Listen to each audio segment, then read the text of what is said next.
Alors, on va parler maintenant des punitions des enfants. Quelles étapes, pour vous exemples, on m'a dit, quelles étapes franchir dans la punition avec un enfant difficile? Qu'est-ce qu'il faut faire?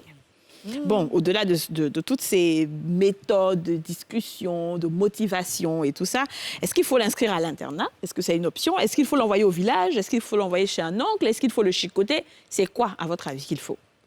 Je ne vais pas écouter Zamblé d'abord parce que lui, comme il est professionnel, là, lui, tout ce qu'on va dire, va nous déconstruire tout à l'heure. Mais on va chacun donner son avis. Déjà. Pour moi, l'internat, c'est plus ce que c'était. Avant, les enfants qui étaient à l'internat, c'était vraiment... Il y avait de la rigueur, il y avait un encadrement qui était très strict. Les enfants venaient, ils bossaient, même si, bon, c'est des enfants, donc même s'ils faisaient des erreurs, c'était minime. C'est ça. Aujourd'hui, ce qu'est devenu l'internat, personnellement, je n'y emmènerai pas mon enfant. Ouais. Parce que c'est un lieu de, excusez-moi de le dire, de débauche par excellence aujourd'hui.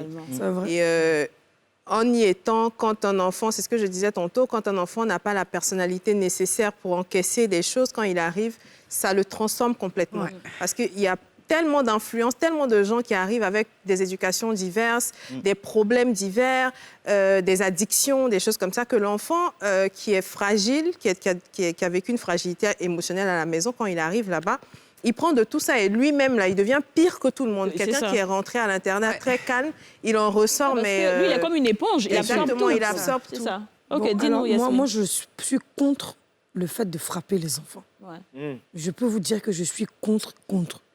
Moi, on m'a tellement frappé que ça m'a rendu rebelle.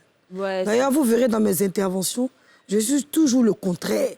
Ce qu'on ne doit pas dire, là, moi, j'ai dit. Ce qui est mauvais, là, c'est moi. Parce que c'est un traumatisme qu'on grandit. Même si tu as 50 ans, là, tu as toujours ça sur toi. Tu ne veux pas qu'on te dise, il faut faire ci, il faut faire... Arrêtez de frapper vos enfants. Vous permettez aux... Non, c'est la vérité. Oui, ça, c'est l'expérience de Yasmine. Moi, mon expérience, pour ceux que moi, je ne sais pas, je pense qu'on doit parler, oui, mais il faut savoir punir. Aujourd'hui, on parle de PlayStation. Tu enlèves la PlayStation tout le mois de scolaire, l'enfant n'aura plus de PlayStation. C'est la PlayStation même que tu l'as puni. Non, je viens. Tu lui arraches son téléphone, l'enfant ne peut plus avoir de téléphone, tu ne lui offres plus tes biscuits. Il y a plein de choses qu'on peut faire pour que l'enfant puisse prendre ses responsabilités. Mais frapper l'enfant, là, vous êtes en train de faire un délinquant. D'accord. OK. Ça, c'est dans les avis personnels. C'est dans les avis personnels. Vas-y, juste. Moi, je pense qu'il faut joindre ce qu'on appelle le bâton et la carotte. C'est comme ça que je conçois la chose. C'est-à-dire, je vais procéder par beaucoup de communication. Si je vois qu'il n'y a pas de résultat, je chicote mon enfant par moment. En fait, c'est biblique en plus. Il y a un passage biblique. Je lis beaucoup la Bible, j'aime beaucoup ce passage-là, qui dit... N'éloignez pas le bâton. Voilà, n'éloigne pas le bâton de ton enfant. Voilà, si tu veux qu'il devienne quelqu'un dans la vie, il ne faut pas l'éloigner. Donc, j'applique ça de façon très méthodique, ce passage. Juste, c'est les deux. Mais en même temps que il y a longtemps, je lui ai plus porté main, mais en même temps que je vais le faire, je vais la féliciter, l'encourager quand l'occasion se présente. Voilà. Parce que souvent, il y a des parents qui prennent pour acquis les bonnes attitudes de l'enfant, mais qui sont tout de suite prêts, lorsqu'il s'agit de réprimander, d'être dur, le font. Donc, je peux te récompenser, je peux te dire merci, je peux t'encourager, mais ça ne va pas m'empêcher au détour de te donner ce qu'on appelle un atelier. Je suis d'accord avec Justine. Je suis comme David, Juste. Je vais d'abord te garer. Elle te dit, ça là, on ne fait pas. Une fois. Ça, on ne fait pas 2 fois, 3 fois, ça chauffe sur toi, petit cocotage. Ça là, c'est toutes les mamans vont faire ça. Par contre, c'est vrai qu'il peut y arriver, je touche d'ailleurs du bois, que l'enfant soit, comme on dit, très, très perturbateur. Et j'y ai toujours pensé. Je me suis dit, dans le pire des cas, ce qui resterait à faire, c'est de lui faire une formation militaire. Il n'a qu'à aller à l'MPT. Alors, quand il va partir à MPT, là, alors moi, je suis d'avis avec Juste, hein, c'est pareil. Mais moi, je pense que la chicote, tu peux chicoter les enfants jusqu'à un certain âge. C'est ça. C'est-à-dire que tu chicotes au début, là, tu chicotes l'enfant, même quand à partir de 1 an et demi, 2 ans, 3 ans, il n'est qu'à comprendre la vie. Les mollets surtout. Après ça, c'est bizarre, mais l'enfant ne fait même plus de bêtises. Parce qu'il a peur. Quand tu le regardes net, il sait que il y a des choses que tu fais pas. Il y a un là. Voilà. Ça, c'est notre avis. Alors, dis-nous rapidement si on a raison ou pas.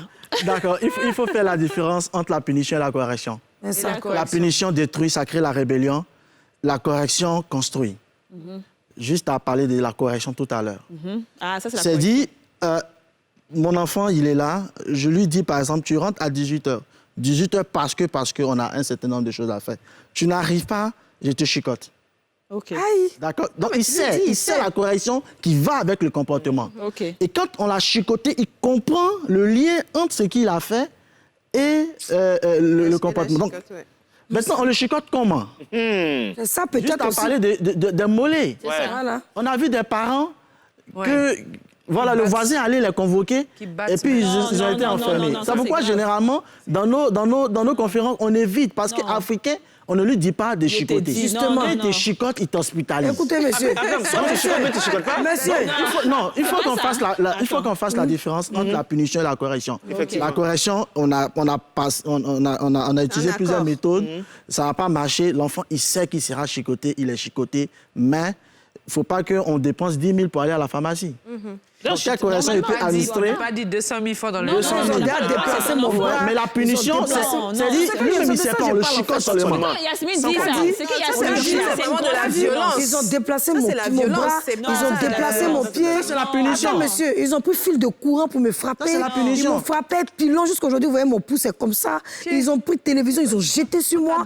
La table cassée. Moi, franchement, frapper là, ça me traumatise. Oui, ça c'est qu'elle dit. C'est normal. C'est Moi, quand on parle de frapper là, vraiment, coup de poing dans ton bas-ventre, on chutait ton mais bas-ventre. arrivé, Kadi, malheureusement, il y a des parents qui ne comprennent pas le détail. Oui, c'est ça qui a frappé. Moi, mon père n'était pas là et puis on vivait avec sa femme. Et comme je ne me sentais pas du tout bien à la maison, je fuguais. Donc, dès que lui revenait, son réflexe, c'était de me battre. Mais quand il finissait de me battre, dès qu'il donne dos, je repartais encore. Bien sûr. Mais quand il parle de battre, là, c'est c'est des la battre au punition. cou. Il a écrasé piment, il a mis, il était arrivé à 6 heures. Et puis, mais c'était tellement mesquin. Viens, je te dis un truc là. Et puis, t'envoies dans la chambre un coup, le temps te retourne, il a mis dans tes yeux. Bon, il me chicotait quand il m'asseyait maintenant. Quand il finissait, je partais. Et un jour, sa femme a dit peut-être qu'ils ont fait médicament pour... Ils ont jeté un sort. Voilà, ils ont jeté un sort et qu'il ne deviendrait pas quelqu'un dans la vie. Donc, je veux dire que dans tout ce qu'on est en train de dire là, il y a punition et puis Bien sûr, il y a Nous, on a été correction. punis. On a vraiment été punis, chicotés pour tout et pour rien. Souvent, tu vas à l'école, tu fais une petite tombe sur ton bras s'enfle. Tu as peur même de venir à la maison parce que sur mon bras enflé, là, ils m'ont frappé pour mettre dessus encore. Mais je lui dis que je courais, on dit ça va être... Tu arrives en classe, t'as dit tu arrives en classe, tu veux t'asseoir, tu peux pas t'asseoir. Tout ton dos là, c'est rempli de bleu. Et ça, c'est vraiment pas de ça qu'on parle. C'est ce que Kazi a dit, c'est ça. Le plus important. Parce que quand gens maîtrisent pas, hein. nous, à notre époque, quand on était petits, on nous a corrigés. C'est ça. Mais arrivé à peut-être 8, 9, 10 ans, quand ta maman te regarde là, tu comprends. Il y a une communication. C'est ça, parce que tu sais. Le plus important, moi, je pense aujourd'hui, au-delà de la punition, pas la correction. C'est la correction plutôt. Au-delà de la correction, c'est le mec, comme j'ai dit tout à l'heure, mettre l'enfant en face de ses responsabilités. C'est ça. Quand tu as fait une bêtise là, si tu as, par exemple, même si c'est jeter de l'eau par terre, va chercher la serpillière, tu nettoies, c'est ton problème. D'accord. Tu lui parles, pourquoi tu as fait ça, il ne faut pas recommencer. Maintenant, si tu vois qu'au bout de plusieurs fois, tu le mets en face de responsabilité, là, tu lui fais comprendre que si tu continues, ça va être plus grave encore. Et là, maintenant... Mais là, quand vous dites de frapper, vous êtes logique. Ceux qui vous